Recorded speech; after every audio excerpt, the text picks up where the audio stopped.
All right, so I'm going to be removing the camshaft because I was having some misfires. Not a lot, but enough to worry. And can you see here? The engine is at TDC, top dead center. So the alignment mark on the actual camshaft should be here. And I adjusted it once, it came back, it was running smoothly, and then I'm at this point. And I was reading that sometimes the reason this happens is because the woodruff key is too loose, and so it gives it play, and as it starts, you know, the belt slips little by little, even though the tension is right eventually once you're driving it. And there was some play in here, and I should have done that in the first place, but that allowed me to do a couple of upgrades as well, because I'm going to be installing a 4-degree offset key, and I'll explain that once we get to it. But step one, of course, would be to remove.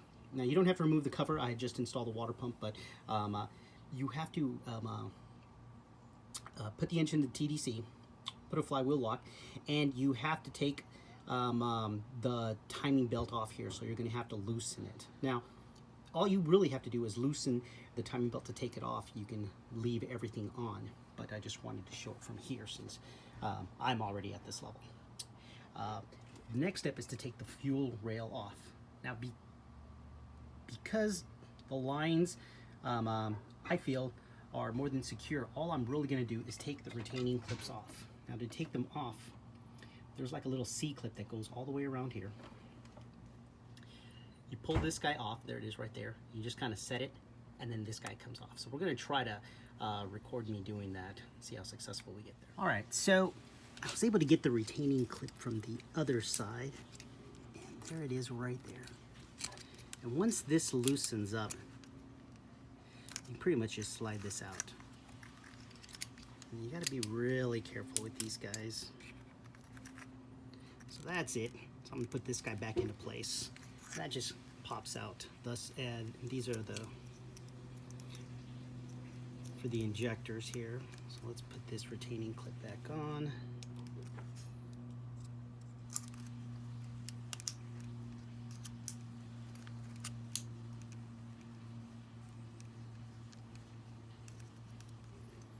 And I said this in the other video, but I really hate working with these clips. I've had a few of them fly off.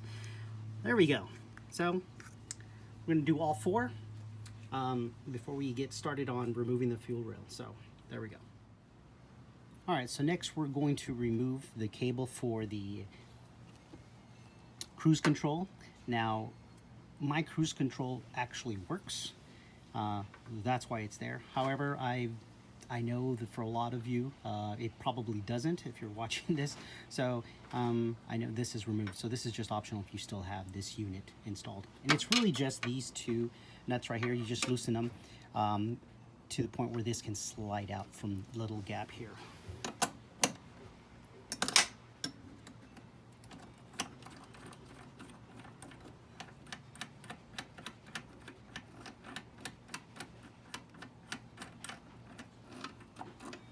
So that's pretty much it.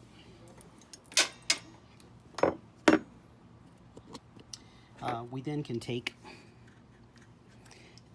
the vacuum lines off of, looks like I'm gonna have to, there we go.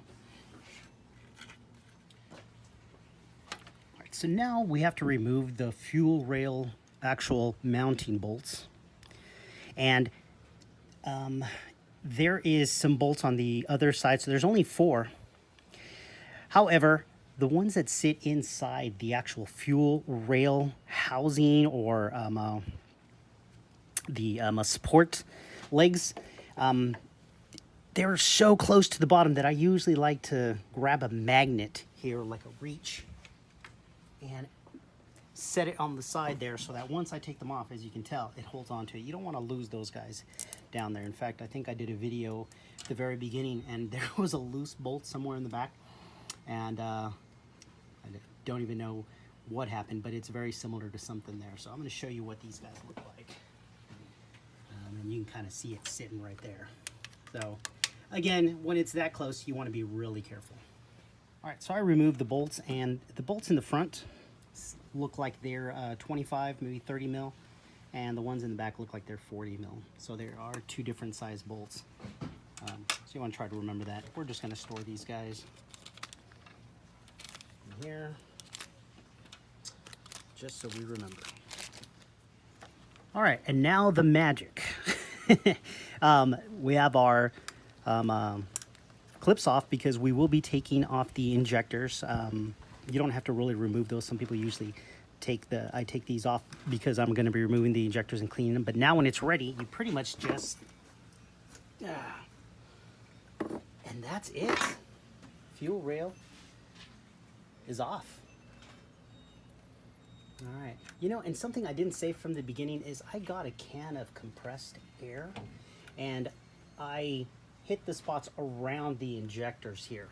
And I did that on purpose so that it would be clean.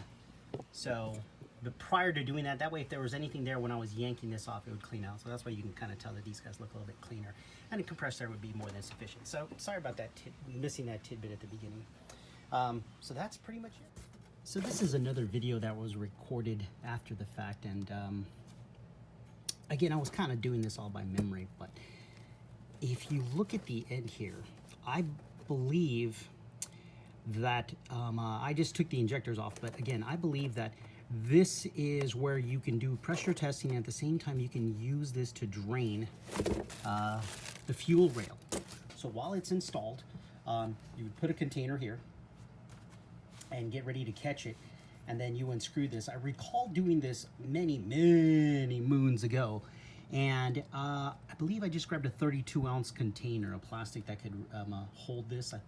Might have even been like a small gallon gas can, and I put it on the side there, and then open this, and similar to when you're flushing any liquid, you just gotta have the catch ready for it. I want to say maybe 12 ounces came out. So I'm going to insert this, and it's going to look kind of weird, but this video in the middle of the process, right before I get to removing the fuel rail, but I believe that's what you can do. So apologies, and that's why I'm inserting this updated clip here. Again, that's what you want to remove, to drain. And now we're going to remove the injectors from the fuel rail, because we are going to clean those guys up.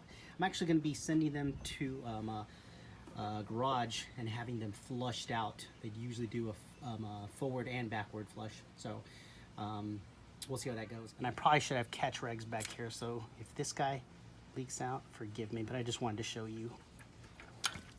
And of course, so I'll be cleaning that up here.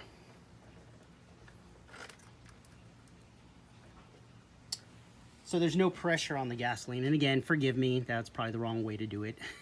All right, so before we go any further, I'm just gonna lay the fuel rail here. And again, I'm gonna take all the injectors. I'm also gonna drain the gasoline, so I'll be tilting it over and putting it on a container. However, I just kind of wanted to show. Now you see that little opening right there? That's where this clip sits in place. So that's what's holding the actual injector. However, this ridge here is the part that fits in between that gap there. So this is held in place there because the edges of this, because the injector is able to spin, because the edges of this has a lip, and that lip fits in place. So with this O-ring on, you slide it in place, you put the clip in the very top there, and then you just aim for that little ridge there. And once it grabs it, it seats it in place. That's why it's really important that you have good O-rings. As you can tell, it's very minimal. But with that O-ring being it's as new as possible, you won't have any leaks. So very important, very simple process. So just keep that in mind there. And that is your fuel injector tutorial. Okay, so for the next part, you're going to need your hex 6 and your 8. You will need them in different sizes. The 6 you're going to want to use an extension because the bolts are all down in the lower ends here. And then you're going to have the bolts behind these once we take these caps off. So by getting an 8 and removing, these are pretty much just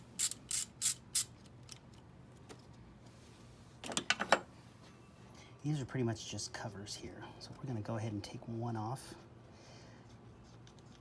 And once you do, you see the little washer there. So you want to make sure you be careful when you're taking them off. And let's see if we can get zoomed in there. So there you go. You can kind of see that it's sitting, that it sits right below it. And there's various methods on how to get these out, because honestly, if you drop one in there when you're taking it out and it falls in there, I mean, forget it. It is such a challenge. I actually have a small magnet at the end of an extension that I place in there to get it out. I've seen some people actually grab the extended hex key here and actually put 3 small magnets, put it in place so it pulls it out. That seems to be quite successful. And also some people have put just a little bit of grease on there to kind of hold it in place so when you pull it out, it comes out. So read up on this and see whatever method you like. For me, like I said, it's been pretty successful just pulling it out slowly while keeping a magnet on top of it once I'm pulling it out to help. You know, so I take it out, and then once I see that it's loose, I put the magnet on there, and then I slowly start to retrieve the bolt. And that seems to help quite a bit as I'm sliding it forward. So you just need a little bit, you just need to make sure you clear it. So, you know, and another thing, you'll see this on a lot of the forums here. These bolts have been on, these covers, the bolts have been on for quite some time at a specific torque. So it's a good idea to actually wake them up. And you can read about the procedure, but essentially it entails lining this up on the head, make sure it's nice and firm, and tapping it with a hammer or with a wrench just a few times so that it breaks anything that's maybe someone put some Loctite or any kind of goo, or just because it's there and little by little the oil starts seeping in and kind of solidifies. So it's a good idea to wake the bolts up so you don't strip anything. All right, so let's see how successful I can get this guy out. So I already woke it up, as I mentioned earlier. Now I'm just pulling it off the thread.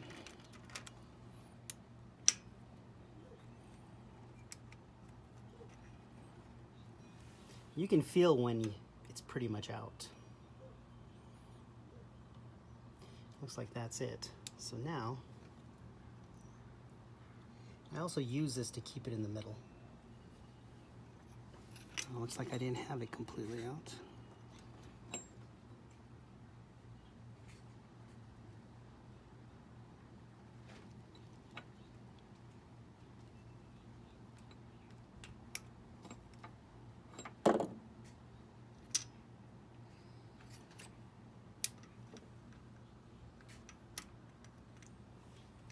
There you go.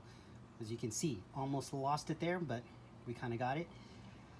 It's a strange little way of keeping them in place, but those are your internal camshaft bolts. So yeah, keep that in mind. As you can tell, it takes a little bit of patience there. Don't lose them, especially that little guy right there. Yeah, you'll be fishing for quite some time. All right, so I'm gonna go ahead and pull them all off.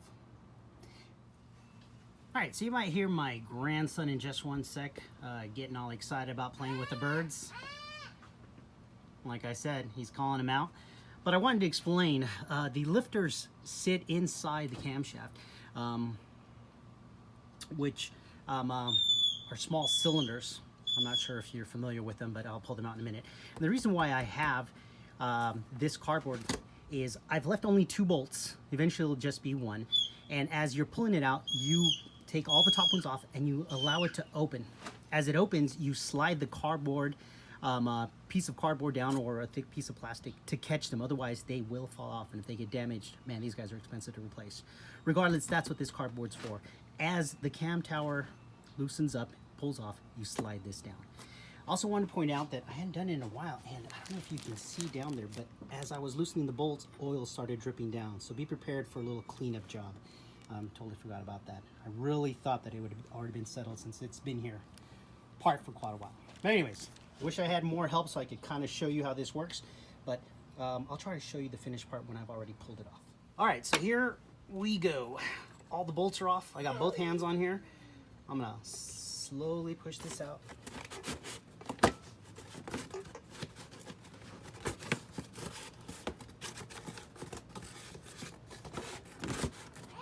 I tried doing it so you guys could see, but honestly, this guy is gonna fight me a little bit.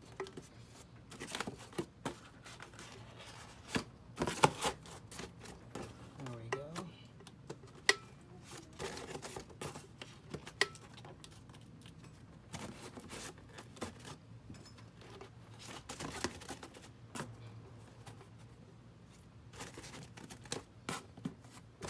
This will all make sense once I'm done. Why it takes so much time to do, but why it's important to do it. I have one holding me up here.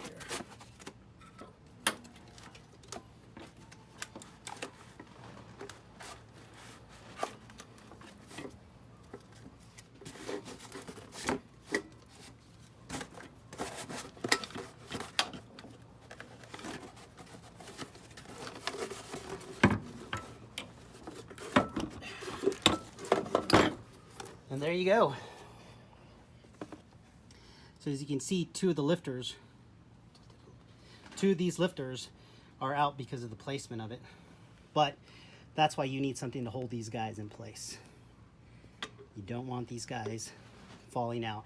And because they've been on here for so long, they've already created grooves inside their respective locations. So if you put them out, it'll take a while and it'll start wearing into the sides, but we'll be replacing the camshaft from the inside. So, tower is completely removed.